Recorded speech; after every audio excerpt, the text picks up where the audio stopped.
আর না ভালো লাগে বলুন তো ব্যালকনিতে বসে চা খেতে খেতে সরাসরি কিন্নর কৈলাসের দর্শন করা। তিনি হচ্ছেন সাক্ষাৎ মহাদেব কিন্নর কৈলাস। হিমাচল প্রদেশের আরেকটি নতুন সিরিজে আপনাদেরকে স্বাগতম। আজকের ভিডিওতে আমি মূলত কল্পা থেকে সারাহানের পথে রওনা করব বাই রোড ট্রিপ, সেটি আপনাদের সাথে শেয়ার করব এই ভিডিওর মাধ্যমে। মন্দির চত্বরের সামনে রয়েছে এরকম দোকান যেখানে পুজো করার জন্য ডালা বিক্রি হচ্ছে। এই হলো ভীমা কালী মন্দিরের প্রবেশদ্বার। দেখুন বন্ধুরা, বরফে গাড়ি জমে গেছে পুরো। সারাহান থেকে মানালির পথে রওনা করব ভায়া জালোরি পাস হয়ে। 51 পিঠের মধ্যে এটি কিন্তু এক পিঠ। মন্দিরে প্রবেশ করার সময় কিন্তু এরকম গেরুয়া কালারের টুপি পরতে হবে। আর এই ভিডিওর মাধ্যমে আমি আপনাদেরকে জানান দেব ভীমাকালী মন্দিরের পুরনো ইতিহাস সম্পর্কে, আর সেই সাথে দেখাবো শ্রীখণ্ড কৈলাসের দর্শন। তাহলে চলুন ভিডিওটি শুরু করা যাক।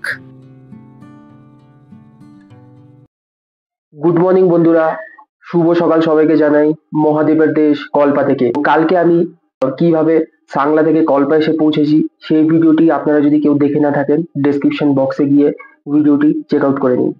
আর আপনাদেরকে হিমাচলের আরেকটি নতুন এপিসোডে স্বাগতম জানাই। তো এখন আমি হোটেলের মধ্যেই রয়েছি, আর আমি এখন ব্যালকনিতে গিয়ে দেখাবো আপনাদেরকে সাক্ষাৎ মহাদেব কিন্নর কৈলাসের দর্শন। চলো।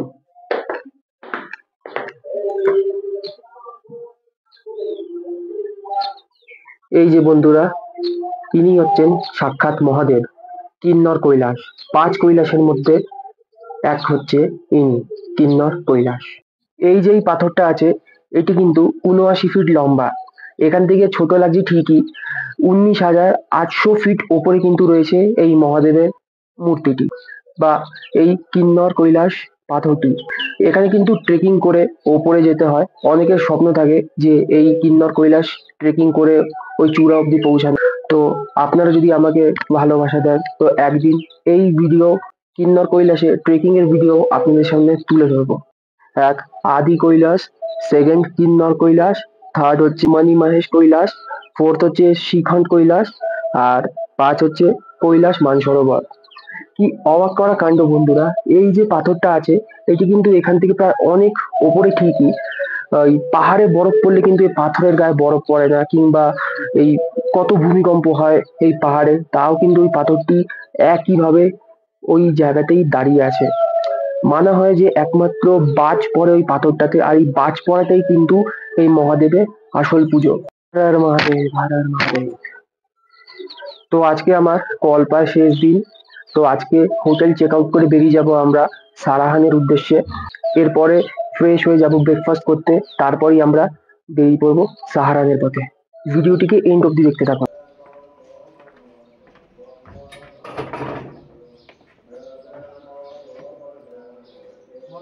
এখন কল্পার তাপমাত্রা হলো 6 ডিগ্রি সেলসিয়াস, আর সেই সাথে নিয়ে নিলাম 1 কাপ গরম গরম চা, যা ঠান্ডায় আলাদাই কম্বিনেশন।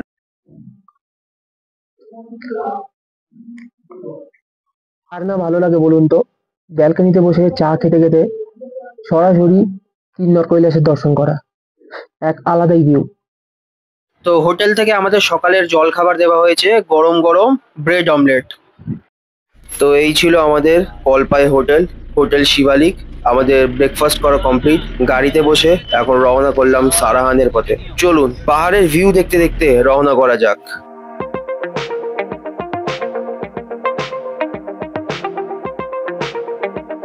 কল্পা থেকে সারাহান যেতে আমাদের সময় লাগবে 2 ঘন্টা 12 মিনিট, আর দূরত্বের বিচারে 85 কিলোমিটার।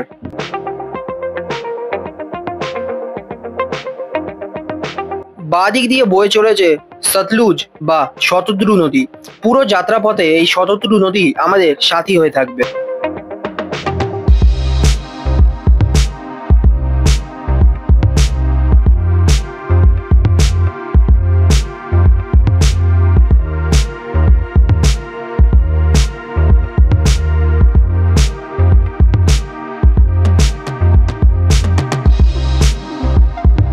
এখন আমরা পার করছি সংটং ব্রিজ। এর আগের ভিডিওতে যেমন আমি সাংলা থেকে কল্পা এসেছিলাম, আর এখন আমরা কল্পা থেকে কারচাম হয়ে সিধে সাহারানের পথে রওনা করব। এখন আমরা NH5 এর ওপর দিয়ে চলেছি।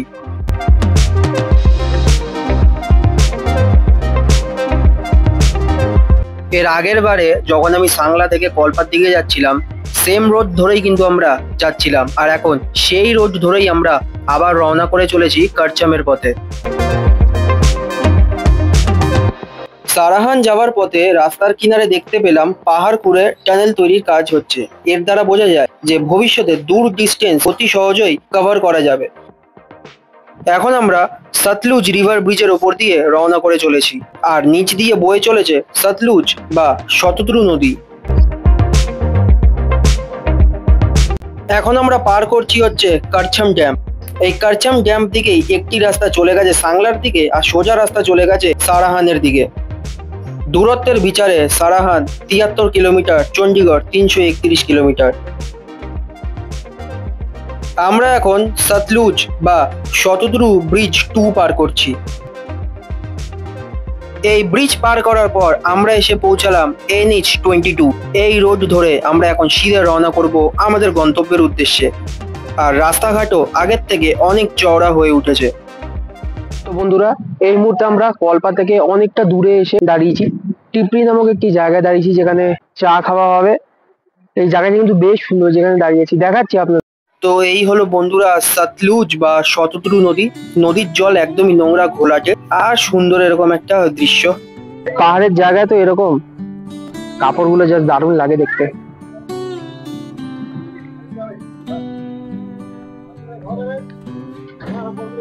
এখানকার কুকুরগুলো কিন্তু বিশাল ফ্রেন্ডলি, মানে হাত দিতে গেলে কিছু বলবে না, নিজে থেকেই চলে আসছে। আমাদের ওখানে কেমন, মানে কোন কুকুরকে গায়ে হাত বোলাতে গেলে আগে থেকেই ঝাঁপিয়ে পড়বে গায়ে কামড়ানোর জন্য, কিন্তু এদিকে তা না। কি সুন্দর বাচ্চাটা দেখুন। তো এই হলো বন্ধুরা সেই নতুন এক বন্ধু যার সাথে আলাপ হলো এখানে এসে। কত কিউট দেখুন, ক্যামেরার দিকে তাকাচ্ছেই না। কত সুন্দর দেখতে বাচ্চাটা।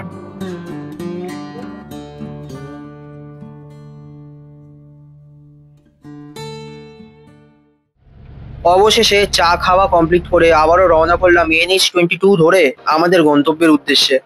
এখন প্রায় বেলা গড়িয়ে দুপুর। এই দেখুন মাথার ওপরে কি সুন্দর পাহাড়ের একটি গার্ড তৈরি হয়েছে, আর এই জায়গার নাম হচ্ছে সতলুজ রিভার ভিউ পয়েন্ট। কি সুন্দর দেখেছেন পাহাড় কেটে এত সুন্দর ডিজাইন গুলো, মানে অস্বাভাবিক ব্যাপার একটা।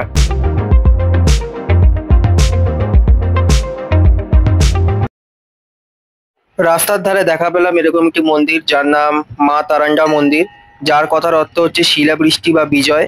একবার ভিতরে গিয়ে দেখি, আপনারও দেখাই ভিতরটা। তো এই হলো মন্দিরের সেই ভিতরের দৃশ্য। আর এই হলো মার্বেল পাথর দ্বারা গঠিত তারান্ডা মায়ের খুব সুন্দর মূর্তি। আসলে একটি সমস্যা হয়ে গেছে, মন্দিরের ভিতরে আমি ঠিকমতো ছবি বা ভিডিও করতে পারিনি, কারণ সেখানকার একজন পুরোহিত আমাকে বারণ করলো যে ভিডিও বা ছবি অ্যালাউ নেই, এই জন্য করতে পারলাম না। যেটুক পারলাম দেখিয়ে দিলাম। এখন আমরা কিন্নর ডিস্ট্রিক্টকে বিদায় দিয়ে জেউরি সারাহান রোডের ওপর দিয়ে চলছি, আর কিছুক্ষণ পরেই আমরা দেখা পাবো জেউরি শহরের। দূরত্বের বিচারে জেউরি আর 1 কিলোমিটার। তো ফাইনালি আমরা জেউরিতে এসে পৌঁছালাম। এই জেউরি থেকে একটি রাস্তা বাঁদিকের দিকে চলে যাচ্ছে, যেটি আমাদের সাহারানে নিয়ে যাবে, আর সোজা রাস্তা রামপুরের দিকে চলে যাচ্ছে। তো এই রাস্তাটির নাম হচ্ছে জেউরি সারাহান রোড। এই রাস্তা ধরেই আমরা সিধে সারাহানের পথে কিন্তু রওনা করব। আর দূরত্বের বিচারে সারাহান এখনো 11 কিলোমিটার, সময় দেখাচ্ছে 24 মিনিট। তবে এখানকার রাস্তাগুলো কিন্তু বেশ সংকীর্ণ, আর এখানে কিন্তু সবুজ গাছপালা দেখতে পাচ্ছি। এতদিন কিন্তু যেই জায়গায় ছিলাম সেখানে সবুজটা কোনো অংশে মিসিং ছিল, কিন্তু এখানে কিন্তু সেই খামতিটা পূরণ হয়ে গেছে। দূরে যে গোলাপি ফুলগুলো দেখতে পাচ্ছেন এগুলো কিন্তু বাদাম গাছের ফুল, দেখতে কিন্তু দারুণ লাগছে।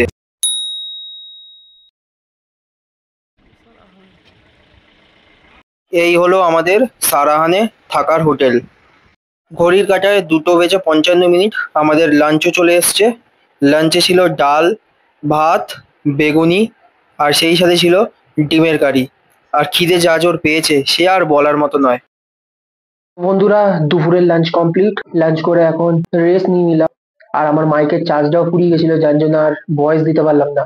আমাদের গাড়ি আসার সঙ্গে সঙ্গেই হোটেলের ম্যানেজার বললেন যে আগে লাঞ্চ কমপ্লিট করে নিতে, তারপর রেস্ট নিয়ে তারপর এখানকার সারাহানের ফেমাস ভীমা কালী মন্দির দর্শন করে নিতে। তো যাই, এখন ভীমাকালী মন্দির দর্শন করব। আর আমি এখন যে হোটেলের রুমে রয়েছি, এর ব্যালকনি থেকেই কিন্তু সরাসরি দেখা যাচ্ছে ভীমাকালী মন্দির। একবার দেখি, আমার আঙ্গুল বরাবর যেটা দেখতে পাচ্ছেন, এটা যাচ্ছে সেই ভীমাকালী মন্দির। হোটেল থেকে বেশি দূর না, একদম সামনাসামনি। তো বন্ধুরা, সারাহানের হোটেলে, যেই হোটেলে আমি এখন আছি, রুমগুলো দেখিয়ে দিই, দেখুন। এখানে আছে বেড, এরকম বড় জানলা, টিভি, আয়না, ডাইনিং টেবিল, দুটো চেয়ার, আর এদিকে রয়েছে বাথরুম, কোমোড, বেসিন, গিজার, আর দুটো কল। এখন যাবো ভীমাকালী মন্দির, দেখবো, আপনাদেরকেও দেখাবো, আর এর ইতিহাস সম্পর্কেও আপনাদেরকে কিছু বলবো। এই হলো আমাদের হোটেল। হোটেল থেকে বেরিয়ে একদম সোজা বরাবর আমাদেরকে হাঁটতে হবে।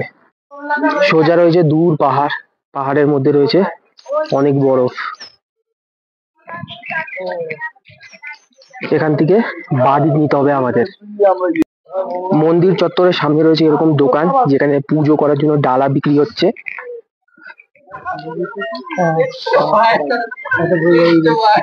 এই হলো ভীমাকালী মন্দিরের প্রবেশদ্বার। ওপরে লেখা আছে রেস্ট রুম। এটি হলো মন্দিরের প্রথম দরজা, যা সোনার প্রলেপ যুক্ত আর খুব সুন্দর গণেশের আকৃতি করা আছে। আর এই হচ্ছে মন্দির প্রাঙ্গণ। সোজা এরকম উঠুন করা আছে, খুব সুন্দর ফাঁকা জায়গা। আর এখানে ধর্মশালা করা আছে। মন্দির চত্বরে আপনারা এলে থাকতেও পারেন এখানে।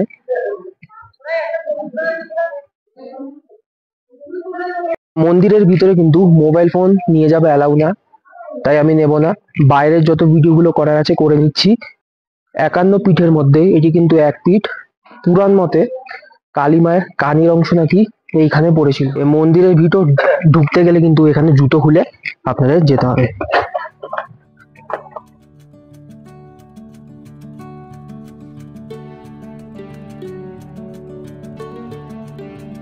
মন্দিরটিকে 13 শতকে দেবী দুর্গার উদ্দেশ্যে নির্মিত করা হয়েছে, যা স্থানীয়ভাবে ভীমাকালী নামে পরিচিত। 51টি শক্তিপীঠের মধ্যে এটি কিন্তু একটি। তিনি পূর্বেতন বুশেহর রাজ্যের কুলদেবী ছিলেন এবং রাজা পদম সিং 1920 সালে এই মন্দিরটিকে পুনর্নির্মাণ করার জন্য উদ্যোগ নিয়েছিলেন। 1905 সালের কাংড়া ভূমিকম্পের সময় এই মন্দিরের মূল মিনারটি কিন্তু হেলে পড়েছিল, কিন্তু পরবর্তীকালে আশ্চর্যজনকভাবে সেই মূল মিনারটি সোজা হয়ে যায়। আর এখানকার কালীমার মূর্তিও অন্য সব কালীমায়ের মূর্তির থেকে একটু অন্যরকম। রূপোর তৈরি সিংহাসনের মধ্যে এখানকার প্রতিমা বিরাজমান। মন্দিরের ভিতরে এরকম লকার করা আছে, যেখানে আপনি ফোন আরো বিভিন্ন জিনিসপত্র জমা রাখতে পারেন। মন্দিরের ভিতর যেতে হলে আপনাদেরকে এখানে নাম লিখতে হবে, তারপর এখান থেকে টুপি নিয়ে মাথায় পরে মন্দিরের ভিতর যেতে হবে। মন্দিরে প্রবেশ করার সময় কিন্তু এরকম গেরুয়া কালারের টুপি পরতে হবে। আর মহিলাদের ক্ষেত্রে ওড়না বা রুমাল ব্যবহার করতে পারেন। আর এই মন্দিরের ভিতর কিন্তু মোবাইল বা ক্যামেরা, কোনো গ্যাজেট অ্যালাউ নেই। আমি জমা করে মন্দিরের ভিতরে যাচ্ছি।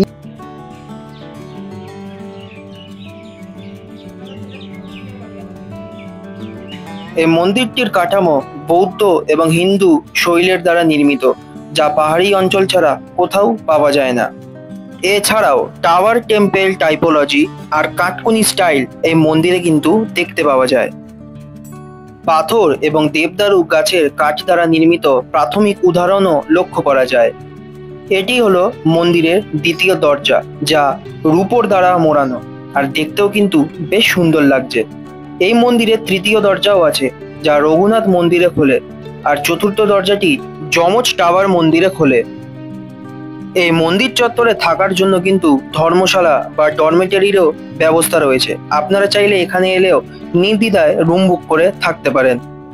এই মন্দির চত্বর থেকে কিন্তু আপনারা খুব সহজেই শ্রীখণ্ড কৈলাস দর্শন করতে পারবেন। কল্পায় যেমন কিন্নর কৈলাস, তেমনি এখান থেকে দর্শন করতে পারবেন শ্রীখণ্ড কৈলাস, যদি ওয়েদার ভালো থাকে। ঘড়ির কাঁটা এখন রাত্রি 9:30। মন্দির দেখে এসে ঘুমিয়ে পড়েছিলাম, তারপর এখন ঘুম থেকে উঠলাম, যাব ডিনার করতে। তো ডিনার করে এসে আবার ভিডিও এডিটিং এর কাজে বসতে হবে। তো কালকে আমি এই সারাহান থেকে রওনা করবো মানালির উদ্দেশ্যে। সেটাও কিন্তু এই ভিডিওর সাথেই ইনক্লুড থাকবে, এই পর্বের সাথেই আমি যুক্ত করবো সেটা। তো গুড নাইট সবাইকে, দেখা হবে কাল সকালে। গুড মর্নিং সবাইকে। ঘড়ির কাঁটায় এখন সকাল 9টা। তো ব্যাগ নিয়ে নিয়েছি, এখন সাহারানের হোটেল চেক আউট করে বেরিয়ে যাচ্ছি মানালির পথে। সকালের জলখাবারে ছিল লুচি আর ছোলার ডাল, তাই আর ভিডিও করতে পারিনি। তো এখন আমি যাচ্ছি বাসে গিয়ে বসি। গুগল ম্যাপে দেখাচ্ছে সাহারান থেকে মানালির ডিস্টেন্স হচ্ছে 267 কিলোমিটার, সময় লাগবে 8 ঘন্টা 5 মিনিট। তো চলুন, অনেকটা পথ জার্নি করতে হবে।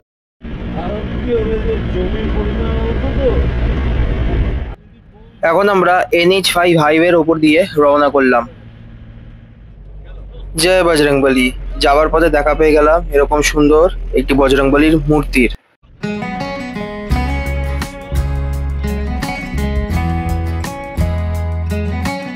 পাশ দিয়ে বয়ে চলেছে সতলুজ নদী, কোনো সময় ডান দিক কোনো সময় বাঁ দিক, এইভাবেই অনেকটা পথ অতিক্রম করছে আমাদের সাথে এই নদীটিও।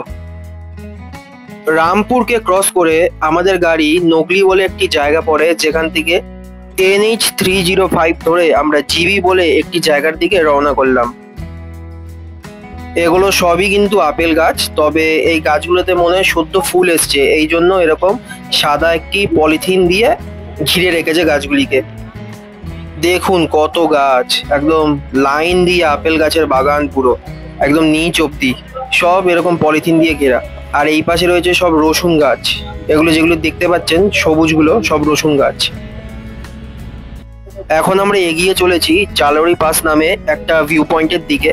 রাস্তার ধারে কিন্তু খুচরো অনেক বরফ দেখতে পেয়ে গেলাম। তো চলুন জায়গাটিতে যাই, আপনাদেরকে দেখাবো কেমন জায়গা। দেখুন বন্ধুরা কত বরফ, আর সেই বরফ গলে রাস্তা পুরো একদম কাদা কাদা হয়ে গেছে।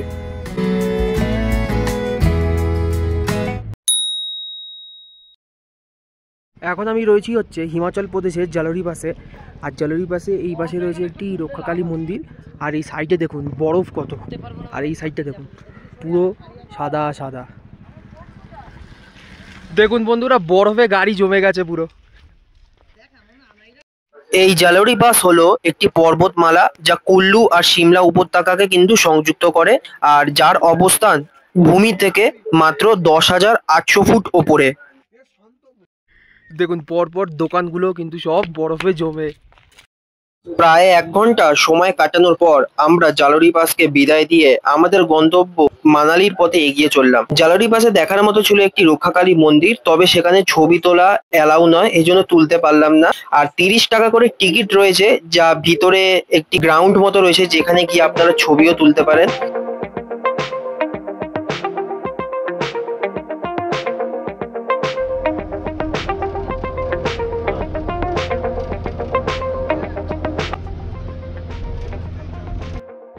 অবশেষে আমরা পৌঁছালাম এখন জিবি নামে সেই শহরটাতে। তবে এখান থেকে মানালির দূরত্ব কিন্তু অনেক বেশি, প্রায় 100 কিলোমিটার। অবস্থা খুবই খারাপ বন্ধুরা, প্রায় 2 ঘন্টা জ্যামে রয়েছি, এখনো সেই জিবিতেই রয়েছি আমরা। 2.5 ঘন্টার জ্যাম কাটিয়ে এখন আমরা পার্বতী টানেলের মধ্যে দিয়ে যাচ্ছি, যেটি কিন্তু এখন আমাদের NH3 হাইওয়েতে তুলে দেবে, যার মাধ্যমে আমরা সিধে কুল্লু শহরকে অতিক্রম করে ডাইরেক্ট মানালিতে গিয়ে পৌঁছাবো। এখন কিন্তু আমরা কুল্লু শহরের ওপর দিয়েই যাচ্ছি, আর এই হলো রাতের কুল্লু শহর, তেমন কিছু নেই, পুরো অন্ধকার। এখন এসে পৌঁছালাম আমরা টোল প্লাজাতে, যার নাম গ্রিন ট্যাক্স ব্যারিয়ার। দূরত্বের বিচারে মানালি 56 কিলোমিটার, প্রায় 2 ঘন্টার জার্নি আবার। 2 hours later. তো অবশেষে 2 ঘন্টার অবসান ঘটিয়ে আমরা এখন মানালিতে প্রবেশ করলাম। তো এখন আমরা হোটেলের রাস্তাতেই রয়েছি, আর এই হলো আমাদের আজকের হোটেল, হোটেল সাগর।